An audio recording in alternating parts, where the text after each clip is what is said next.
प्रिय भक्तजनों, आज है गुरुवार और हम सुनेंगे गुरुवार बृहस्पति देव की व्रत कथा। गुरुवार का दिन श्री हरि का दिन कहलाता है, इसीलिए गुरुवार के दिन बृहस्पति देव का किया गया व्रत और पूजा दुगना फल देता है। इस दिन माता लक्ष्मी जी की कृपा भी भक्तों पर बरसती है।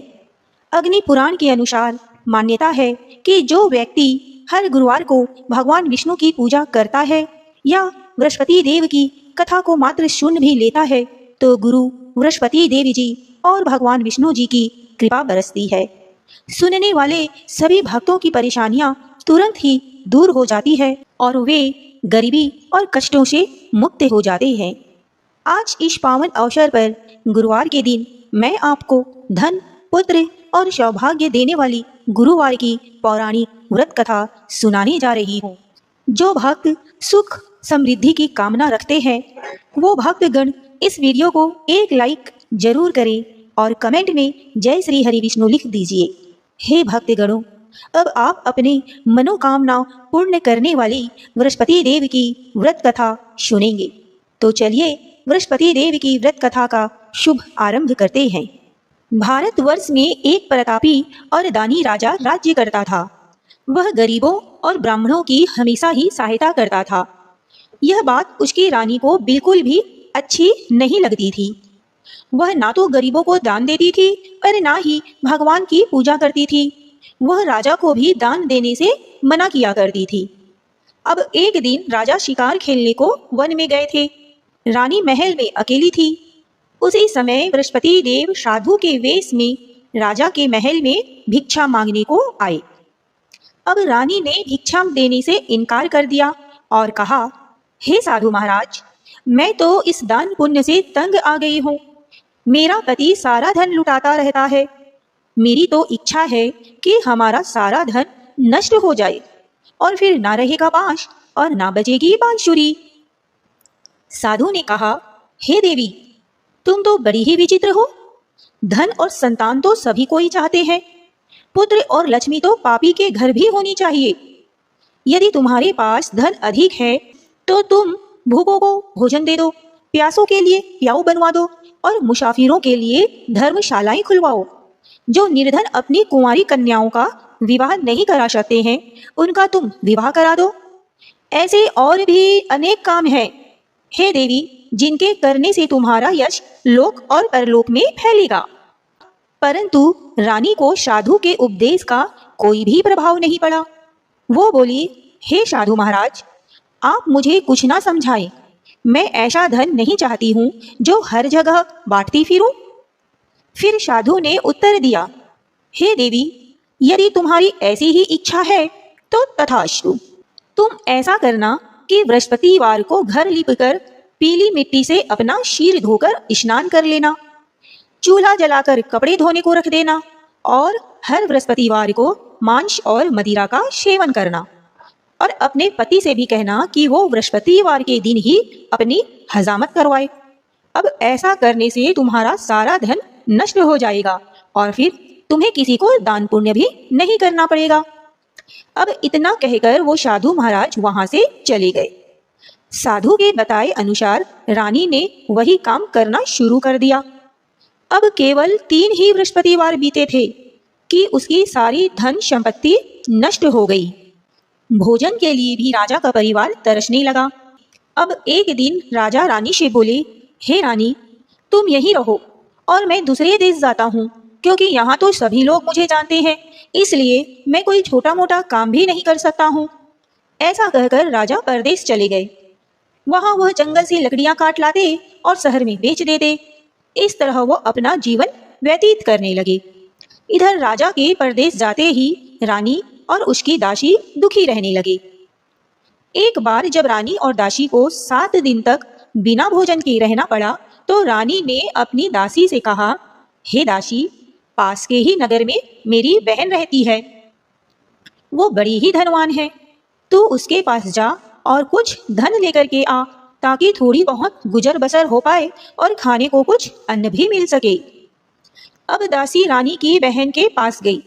उस दिन गुरुवार था और रानी की बहन उस समय बृहस्पति देव की कथा सुन रही थी। दासी की बहन रानी को अपनी रानी का संदेश दिया, लेकिन रानी की बड़ी बहन ने कोई भी उत्तर नहीं दिया। जब दासी को रानी की बहन से कोई भी उत्तर नहीं मिला तो वो बड़ी दुखी हुई और साथ ही उसे बहुत ज्यादा क्रोध भी आया। दासी ने वापस आकर रानी को सारी बातें बताई। अब यह सुनकर रानी ने अपने ही भाग्य को कोसा और कहा कि जब विपत्ति पड़ती है तो अपने भी साथ छोड़ देते हैं। ऐसा कहकर वो अपने आप को कोसने लगी। अब उधर रानी की बहन ने सोचा कि मेरी बहन की दासी आई थी, परंतु मैं उससे कुछ ना बोली, इससे वो बहुत ही दुखी होगी। कथा सुनकर और पूजन समाप्त करके वो अपनी बहन के घर आई और कहने लगी कि हे बहन, मैं तो बृहस्पति देव का व्रत कर रही थी। तुम्हारी दासी मेरे घर आई थी, परंतु जब तक कथा होती है तब तक ना तो मैं वहां से उठती हूँ और ना ही किसी से बात करती हूँ, इसीलिए मैं तुम्हारी दासी से भी कुछ ना बोली। रानी बोली, बहन, अब तुझसे मैं क्या छिपाऊं, हमारे घर में खाने तक को अनाज नहीं था। ऐसा कहते कहते रानी की आंखें भर आई। उसने दासी समेत पिछले 7 दिनों से भूखे रहने की सारी बात अपनी बहन को विस्तार पूर्वक सुनाई। अब रानी की बहन बोली, देखो बहन, भगवान बृहस्पति देव सभी की मनोकामना को पूर्ण करते हैं। देखो, शायद तुम्हारे घर में कोई अनाज रखा हो। पहले तो रानी को विश्वास नहीं हुआ, पर बहन के कहने पर उसने अपने दासी को अंदर भेजा तो उसे सचमुच अनाज से भरा हुआ एक घड़ा मिला। अब यह देखकर दासी को बड़ी ही हैरानी हुई। दासी ने रानी से कहा, रानी, सचमुच अनाज का एक बोरा मिला है। हे रानी, जब हम भोजन नहीं कर रहे थे तो हमने व्रत ही तो किया था, इसीलिए क्यों ना इसे व्रत और कथा की विधि पूछ ली जाए ताकि हम भी व्रत कर सकें। तब रानी ने अपनी बहन से बृहस्पतिवार व्रत के बारे में पूछा। उसकी बहन ने बताया कि बृहस्पतिवार के दिन व्रत करने के लिए चने की दाल मुनक्का से विष्णु भगवान का केले की जड़ में पूजन करें तथा दीप जलाएं, व्रत की कथा सुने और पीला भोजन ही करें, इससे बृहस्पति देव प्रसन्न होते हैं। व्रत और पूजन विधि बताकर रानी की बहन अपने घर को लौट गई। अब 7 दिन के बाद जब गुरुवार आया तो रानी और दासी ने व्रत रखा। अस्तबल में जाकर चना और गुड़ लेकर आई, फिर केले की जड़ तथा विष्णु भगवान की पूजा की। अब पीला भोजन करने के लिए वो भोजन कहाँ से लाए, इस बात को लेकर दोनों दुखी थे, क्योंकि उन्होंने व्रत तो रखा था, इसीलिए बृहस्पति देव उनसे प्रसन्न थे। वे एक साधारण व्यक्ति का रूप धारण करके 2 थाली में सुंदर पीला भोजन दासी को दे गए। भोजन पाकर दासी प्रसन्न हुई और फिर रानी के साथ मिलकर भोजन ग्रहण किया। इसके बाद वे सभी गुरुवार को व्रत और पूजन करने लगे। बृहस्पति देव भगवान की कृपा से उनके पास फिर से धन संपत्ति आ गई, परंतु रानी ने फिर से पहले की तरह आलस करने लगी। तब दासी बोली, हे रानी, तुम पहले भी इसी प्रकार आलस करती थी, तुम्हें धन रखने में भी कष्ट होता था और इसी कारण तुम्हारा सारा धन नष्ट हो गया था। अब जब भगवान बृहस्पति देव की कृपा से तुम्हें फिर से धन धान्य मिला है तो तुम फिर से आलस कर रही हो। रानी को समझाते हुए दासी कहती है कि बड़ी ही मुसीबतों के बाद हमने यह धन पाया है, इसीलिए हमें दान पुण्य करते रहना चाहिए, भूखे मनुष्यों को भोजन कराना चाहिए और धन को शुभ कार्यों में खर्च करना चाहिए, जिससे तुम्हारे कुल का यश बढ़ेगा और स्वर्ग की प्राप्ति भी होगी और तुम्हारे पूर्वज भी तुमसे प्रसन्न रहेंगे। दासी की बात मानकर रानी अपना धन शुभ कार्यों में खर्च करने लगी, जिससे पूरे नगर में उसका यश फैलने लगा। अब वहीं दूसरी ओर एक दिन राजा दुखी होकर जंगल में एक पेड़ के नीचे आसन लगाकर बैठ गया। वो अपनी दशा को याद करके व्याकुल होने लगा कि तभी बृहस्पतिवार का दिन था। अचानक उसने देखा कि सुनसान वन में एक साधु प्रकट हुए। वे साधु के वेश में स्वयं बृहस्पति देवता थे। वे लकड़हारे के सामने आकर बोले, हे लकड़हारे, तुम इतने सुनसान जंगल में इतने चिंतित क्यों बैठे हो? अब लकड़हारे ने दोनों हाथ जोड़कर प्रणाम किया और कहा, हे महाराज, आप तो सब जानते हैं, अब मैं तुमसे क्या ही कहूँ। यह कहकर वह रोने लगा और साधु महाराज को अपनी आप बीती सुनाई। साधु महात्मा जी कहने लगे कि तुम्हारी पत्नी ने बृहस्पतिवार के दिन बृहस्पति देव भगवान का निरादर किया है, जिसके कारण बृहस्पति देव रुष्ट होकर तुम्हारी यह दशा कर दी है। लेकिन अब तुम चिंता मत करो, तुम्हारी सभी कष्ट दूर हो जाएंगे और भगवान पहले से भी अधिक संपत्ति तुम्हें देंगे। तुम बृहस्पतिवार के दिन की कथा किया करो। 2 पैसे के चने मुनक्का लाकर उसका प्रसाद बनाओ। शुद्ध जल के लोटे में शक्कर मिलाकर चरणामृत तैयार करो। कथा के पश्चात अपने पूरे परिवार और सुनने वाले प्रेमियों को चरणामृत व प्रसाद बांटकर खुद भी ग्रहण किया करो। ऐसा करने से भगवान तुम्हारी सभी मनोकामना पूर्ण करेंगे। साधु के ऐसे वचन सुनकर लकड़हारा बोला, हे प्रभु, मुझे तो लकड़ी बेचकर इतना पैसा भी नहीं मिलता कि जिससे मैं अपने लिए 2 वक्त के भोजन का जुगाड़ कर सकूं। मैंने रात में अपनी पत्नी को स्वप्न में व्याकुल देखा है। अब मेरे पास तो इतने भी पैसे नहीं है कि मैं उसकी खबर मंगवा सकूं। साधु ने कहा, हे लकड़हारी, तुम किसी बात की चिंता मत करो। बृहस्पतिवार के दिन तुम रोजाना की तरह लकड़ियां लेकर शहर को जाओ। तुमको रोज से दुगना धन प्राप्त होगा, जिससे तुम भली भांति भोजन भी कर लोगे तथा बृहस्पति देव की पूजा का सामान भी ले आओगे। हे राजन, मैं तुम्हें बृहस्पतिवार की व्रत कथा सुनाता हूँ। प्राचीन काल में एक बहुत ही निर्धन ब्राह्मण था। उसकी कोई संतान नहीं थी। वह नित्य ही पूजा पाठ करता था, परंतु उसकी पत्नी बहुत ही अपवित्र रहती थी। वह स्नान न करती थी, किसी देवता का पूजन भी नहीं करती थी और सुबह उठते ही सबसे पहले भोजन करती थी, बाद में कोई अन्य कार्य करती थी। ब्राह्मण देवता इससे बहुत ही ज्यादा दुखी रहते थे।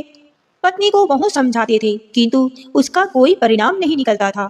भगवान की कृपा से एक समय उस ब्राह्मण की पत्नी गर्भवती हुई और उसने 10वें महीने में एक सुंदर कन्या को जन्म दिया।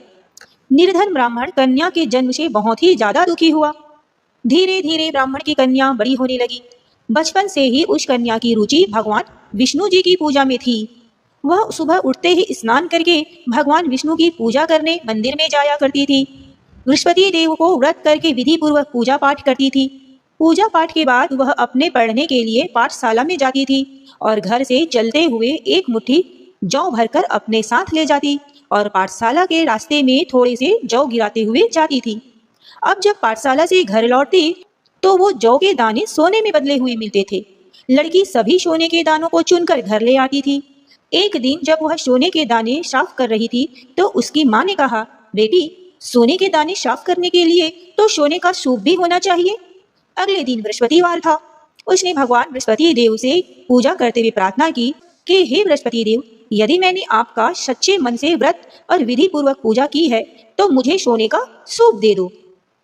भगवान बृहस्पति देव ने उसकी मनोकामना पूर्ण करने का वचन दिया। पाठशाला से लौटते समय उसे रास्ते में सोने का सूप पड़ा हुआ मिला। अब घर लौटकर सोने का सूप उसने अपनी माँ को दिखाया। वह सोने के दाने साफ करने लगी। उसी समय नगर का राजकुमार उसके घर के पास से गुजर रहा था। उस सुंदर लड़की को सोने के सूप में जौ साफ करते हुए देखकर राजकुमार उस पर मोहित हो गया। महल में लौटकर राजकुमार ने राजा से उस लड़की से विवाह करने की इच्छा प्रकट की। राजा ने ब्राह्मण को महल में बुलाकर राजकुमार से उस लड़की के विवाह की बात कही। ब्राह्मण तैयार हो गया। धूमधाम से उस लड़की का विवाह राजकुमार से हो गया। अब देखिए, दुल्हन बनकर ब्राह्मण की लड़की महल में चली गई। लड़की के चले जाने से ब्राह्मण फिर से निर्धन हो गया। उसे कई कई दिन तक भोजन नहीं मिलता था। वह बहुत ही दुखी होकर ब्राह्मण एक दिन अपनी लड़की के पास गया। अपने पिता से निर्धनता का समाचार सुनकर उसने बहुत सा धन देकर अपने पिता को विदा कर दिया। उस धन से ब्राह्मण के दिन कुछ दिन तो आराम से गुजर गए, लेकिन फिर से जल्द ही भूखों मरने की हालत आ गई। ब्राह्मण अपनी लड़की से धन के लिए फिर से महल पहुंचा। लड़की ने अपने पिता की बुरी हालत देखकर कहा, पिताजी, आखिर आप कब तक मुझसे धन लेकर अपना जीवन व्यापन करेंगे? आप कोई ऐसा उपाय क्यों नहीं करते जिससे आपका घर धन संपत्ति से भर जाए? ब्राह्मण ने कहा, मैंने तेरी माँ को बहुत समझाया, पर उसकी समझ में कुछ नहीं आता है। उसका फूहड़पन नष्ट हो तो घर की निर्धनता भी दूर हो जाएगी। तब फिर कुछ सोचकर लड़की ने पिता से कहा, पिताजी, आप कुछ दिनों के लिए मेरी माँ को मेरे पास छोड़ जाओ। फिर कुछ सोचकर ब्राह्मण ने अपनी पत्नी को लड़की के पास महल में लाकर छोड़ दिया। लड़की ने अपनी माँ से कहा, माँ, तुम सुबह उठकर स्नान करके भगवान बृहस्पति देव की पूजा किया करो। पूजा करने से तुम्हारी निर्धनता अवश्य ही दूर हो जाएगी। लेकिन उसकी माँ ने उसकी कोई भी बात नहीं मानी। तब क्रोधित होकर लड़की ने अपनी माँ को एक कमरे में बंद कर दिया। अब सूर्योदय के समय माँ को उठाकर जबरदस्ती उसे स्नान कराया और फिर मंदिर ले जाकर भगवान बृहस्पति देव की पूजा कराई। कुछ दिनों तक ऐसा करने से उसकी माँ की बुद्धि में परिवर्तन हुआ और वह स्वयं ही बृहस्पति देव की व्रत रखने लगी। उसकी व्रत रखने से ब्राह्मण के घर में भगवान विष्णु की कृपा से धन की वर्षा होने लगी। अब दोनों पति पत्नी धन संपत्ति पाकर आनंद पूर्वक जीवन व्यतीत करने लगे और विष्णु धाम को चले गए। इतना कहकर साधु अंतर ध्यान हो गए। धीरे धीरे समय बीतने लगा। फिर वही बृहस्पतिवार का दिन आया। अब लकड़हारा जंगल से लकड़ी काटकर शहर बेचने गया। उसे इस दिन और दिनों से अधिक पैसा मिला। राजा ने चना गुड़ आदि लाकर गुरुवार का व्रत किया। उसी दिन से उसके सभी क्लेश दूर हो गए। परंतु जब दोबारा गुरुवार का दिन आया तो वह बृहस्पतिवार का व्रत करना भूल गया। इस कारण बृहस्पति देव भगवान नाराज हो गए। उसी दिन उस नगर के राजा ने विशाल यज्ञ का आयोजन किया तथा शहर में यह घोषणा करवाई कि सभी मनुष्य अपने घर में भोजन ना बनाए और ना ही आग जलाएं। सारी जनता मेरे यहाँ ही भोजन करने आए। इस आज्ञा को जो नहीं मानेगा उसे फांसी की सजा दे दी जाएगी। इस तरह की घोषणा पूरे नगर में करवा दी गई। प्रिय भक्तों, राजा की आज्ञा के अनुसार शहर के सभी लोग भोजन करने गए, लेकिन लकड़हारा को राजा के यहाँ जाने में कुछ देर हो गई। इसीलिए राजा ने उसको अपने महल में ले जाकर भोजन करवाया। तो तभी रानी की दृष्टि उस खूंटी पर पड़ी जिस पर उसका हार लटका हुआ था। वह हार वहां दिखाई ना दिया। रानी ने निश्चय किया कि मेरा हार जरूर इस मनुष्य ने ही चुराया है। उसी समय सिपाहियों को बुलाकर उसको कारागार में डलवा दिया। जब लकड़हारा कारागार में पड़ा था और बहुत ही दुखी होकर विचार करने लगा कि ना जाने कौन से पूर्व जन्म के कर्म से मुझे यह दुख प्राप्त हो रहा है, और उसी साधु को याद करने लगा जो कि जंगल में मिला था। उसी समय तत्काल बृहस्पति देव साधु के रूप में प्रकट हुए और उसकी दशा को देखकर कहने लगे, अरे मूर्ख, तूने बृहस्पतिवार की कथा नहीं करी, इसी कारण तुझे यह दुख प्राप्त हो रहा है। अब तू चिंता मत कर, बृहस्पतिवार के दिन कारागार के दरवाजे पर 4 पैसे पड़े मिलेंगे। उससे तू बृहस्पति देव की पूजा करना तो तेरे सभी कष्ट दूर हो जाएंगे। अब बृहस्पतिवार के दिन उसे 4 पैसे मिले। लकड़हारे ने कथा कही। उसी रात को बृहस्पति देव ने उस नगर के राजा को स्वप्न में कहा, हे राजन, तुमने जिस आदमी को कारागार में बंद किया है वह निर्दोष है और वो एक राजा है। तू उसे छोड़ दे और तेरी रानी का हार उसी खूंटी पर टंगा है। अगर तू ऐसा नहीं करेगा तो तेरे राज्य को मैं नष्ट कर दूंगा। इस तरह रात के स्वप्न को देखकर राजा सुबह उठा और खूंटी पर हार देखकर लकड़हारे को बुलवाकर क्षमा मांगी तथा लकड़हारे को अच्छे सुंदर वस्त्र और आभूषण देकर विदा कर दिया। बृहस्पति देव की आज्ञा के अनुसार लकड़हारा अपने नगर को चल दिया। अब राजा अपने नगर के पास पहुंचा तो उसे बड़ा ही आश्चर्य हुआ। नगर में पहले से अधिक बाग, तालाब, कुएं तथा बहुत सी धर्मशालाएं थी तथा मंदिर बन गए थे। राजा ने पूछा, यह किसका बाग है और किसका धर्मशाला है? तब नगर के सभी लोग कहने लगे, यह सब रानी और दासी के हैं। तो राजा को बड़ा ही आश्चर्य हुआ और उसे बहुत ही ज्यादा गुस्सा भी आया। जब रानी ने यह खबर सुनी कि राजा आ रहे हैं तो उन्होंने दासी से कहा कि हे दासी, देखो राजा हमको कितनी बुरी हालत में छोड़कर गए थे। हमारी ऐसी हालत देखकर अब वह लौट ना जाए, इसीलिए तू दरवाजे पर खड़ी हो जा। आज्ञा के अनुसार दासी दरवाजे पर खड़ी हो गई। राजा आए तो उन्हें अपने साथ ले गई। तब राजा ने क्रोध करके अपनी रानी से पूछा कि यह धन तुझे कैसे प्राप्त हुआ? तब उन्होंने कहा, हमें यह सब बृहस्पति देव के व्रत के प्रभाव से प्राप्त हुआ है। तब राजा ने निश्चय किया कि सप्ताह में एक दिन बृहस्पतिवार के दिन व्रत कथा सुनने और व्रत करने से इतना फल मिलता है तो मैं प्रतिदिन दिन में 3 बार कहानी तथा व्रत किया करूंगा। अब हर समय राजा के दुपट्टे में चने की दाल बंधी रहती थी तथा दिन में 3 बार वो कहानी सुनता था। एक दिन राजा ने विचार किया, चलो अपनी बहन के यहाँ हो आता हूँ। इस तरह निश्चय करके राजा घोड़े पर सवार हो गया और अपनी बहन के यहाँ गया। रास्ते में उसने देखा कि कुछ आदमी एक मुर्दे को लिए जा रहे हैं। उन्हें रोककर राजा ने कहा, अरे भाइयों, तुम मेरी बृहस्पति देव की कथा सुन लो। वो बोले, लो, हमारा तो आदमी मर गया है और इसको अपनी कथा की पड़ी है। परंतु कुछ बुजुर्ग आदमी बोले, अच्छा कहो, हम तुम्हारी कथा भी सुन लेंगे। राजा ने दाल निकाली और जब कथा आधी हुई तो मुर्दा हिलने लगा और जब कथा समाप्त हुई तो राम राम करके मनुष्य खड़ा हो गया। यह सब चमत्कार देखकर सभी ने निश्चय किया कि हम भी बृहस्पतिवार के दिन व्रत करेंगे और बृहस्पति देव की कथा का श्रवण करेंगे। अब आगे रास्ते में उसे एक किसान का खेत मिला। खेत में हल चलाता हुआ किसान भी दिखाई दिया। राजा ने उसे देखा और उससे बोला, अरे भाई, तुम मेरे बृहस्पतिवार की कथा सुन लो। किसान बोला, जब तक तेरी कथा सुनूंगा तब तक मैं 4 बार हल चला लूंगा। जा, अपनी कथा किसी और को सुनाना। इस तरह राजा आगे चलने लगा। राजा के वहां से हटते ही बैल पछाड़ खाकर गिर गया तथा किसान के पेट में बड़ी जोरों का दर्द होने लगा। उसी समय उसकी माँ रोटी लेकर आई। उसने जब यह देखा तो अपने पुत्र से सारी बात पूछी और बेटे ने सारा हाल बताया। तो बुढ़िया माई दौड़ी दौड़ी उस घुड़सवार के पास गई और उससे बोली कि हे राजा, मैं तेरी कथा सुनूंगी, तू अपनी कथा मेरे खेत पर ही चल के सुनाना। राजा ने बुढ़िया के खेत पर जाकर अपनी कथा सुनाई, जिसे सुनते ही वह बैल उठ खड़े हुए तथा किसान के पेट का भी दर्द बंद हो गया। उनकी महिमा सुनकर वह बुढ़िया माई और वह किसान भी बृहस्पति भगवान के भक्त हो गए और उनका पूजा व अर्चना करने लगे। अब फिर राजा अपनी बहन के घर पहुंचा। बहन ने भाई की खूब मेहमान नवाजी की। दूसरे दिन सुबह राजा जागा तो वह देखने लगा कि सब लोग भोजन कर रहे हैं। राजा ने अपनी बहन से कहा, हे बहन, क्या ऐसा कोई मनुष्य है जिसने भोजन नहीं किया हो और वो मेरे बृहस्पति देव की कथा सुन ले? बहन बोली, हे भैया, यह देश ऐसा ही है कि पहले यहाँ लोग सभी भोजन करते हैं और बाद में अन्य काम। अगर कोई पड़ोस में है तो मैं देख आती हूँ। ऐसा कहकर वह देखने चली गई, परंतु उसे कोई भी व्यक्ति नहीं मिला जिसने भोजन नहीं किया हो। अतः वो एक कुम्हार के घर गई जिसका लड़का बीमार था और उसे मालूम हुआ कि उसके यहाँ 3 दिन से किसी ने भी भोजन नहीं किया है। रानी ने अपने भाई की कथा सुनने के लिए कुम्हार से कहा और वो तैयार हो गया। राजा ने जाकर बृहस्पति देव की कथा कही, जिसको सुनकर उसका लड़का ठीक हो गया। अब तो राजा की प्रशंसा भी होने लगी। एक दिन राजा ने अपनी बहन से कहा, हे बहन, हम अपने घर जाएंगे, तुम भी तैयार हो जाओ। राजा की बहन ने अपनी सास से कहा, हे सासू माँ, मैं चली जाऊं अपने भाई के साथ? उसकी सासू ने कहा, हाँ चली जाओ, परंतु अपने लड़कों को मत लेके जाना, क्योंकि तेरे भाई की कोई औलाद नहीं है। बहन ने अपने भाई से कहा, हे भैया, मैं तो चली जाऊंगी, पर कोई बालक मेरे साथ ना जाएगा। राजा बोला, जब कोई बालक ही तुम्हारे साथ नहीं जाएगा तो तुम जाकर क्या करोगी? और बड़े ही दुखी मन से राजा अपने नगर को लौट गया।